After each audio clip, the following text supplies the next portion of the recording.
So guys একটু দাঁড়াও, ভিডিওটাকেও skip করবে না। সো গাইস আজকে আমি ডিউটি থেকে আসার সময়, গার্ডেন থেকে বেরোনোর সময় আসছি, হঠাৎ যখন দেখি গার্ডেনের স্টেজের পাশে একটা পায়রা, এই যে পায়রাটা দেখছো এটা বসে আছে। তারপরে আমি ভাবলাম কী হয়েছে, যখন গিয়ে দেখি এই যে মাঞ্জা দড়ি ঘুড়ি উড়ানোর সময় সংক্রান্তিতে ঘুড়ি উড়ানো হয়েছিল, তারপরে সেইটাতে পুরো জোরে কাটাকাটি হয়ে বসে আছে, ঠিক আছে।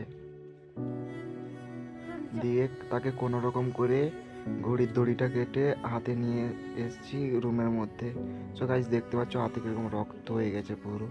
তারপর রুমে নিয়ে এসে ড্রেসিং করবো, তাকে ভালো করার চেষ্টা করব।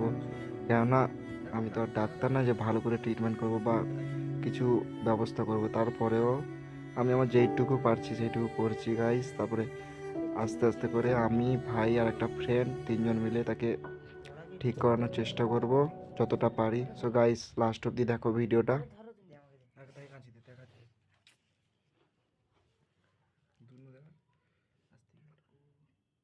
সো গাইস সবার ফার্স্টে ওই যে দড়িগুলো আটকে আছে সেগুলো কেটে নিচ্ছি, কেননা সেইগুলো না কাটলে কিছু ঠিক করতে পারবো না, তাই জন্য সেইগুলো কেটে নিচ্ছি। সো গাইস দেখতেই তো পাচ্ছ কত দড়ি আটকে রয়েছে, ওই মাঞ্জার দড়ি। সো সেইগুলোকে আস্তে আস্তে করে কেটে তাকে সুস্থ করার চেষ্টা করব। সো গাইস যখন দেখি গলায়ও একটা দড়ি জড়িয়ে আছে, তো সেইটাকে আস্তে আস্তে করে কাটবো, কেননা পুরো গলায় চিপে বসে আছে। তো দেখে কাটতে হবে, কেন একটু কোনো কিছু ভুলভাল যদি না হয়ে যায় তখন বিপদে পড়ে যাবো, তাই জন্য আস্তে আস্তে করে দেখে কাটছি। সো গাইস দেখো।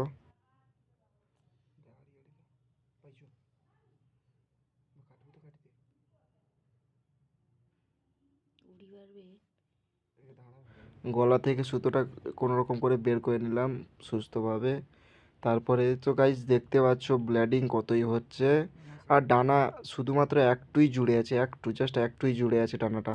তাই জন্য ভালো করে ধরে রেখেছি, কেননা বেশি নড়াছড়া করলে আরও যদি কোনো কিছু প্রবলেম হয়ে যায়, তাই জন্য। তো গাইস যতটা পেরেছি আমরা করেছি, আর ভগবানের কাছে চাইবো যাতে সুস্থ হয়ে যায়। আর লাইক কমেন্ট সাবস্ক্রাইব করে দাও গাইস।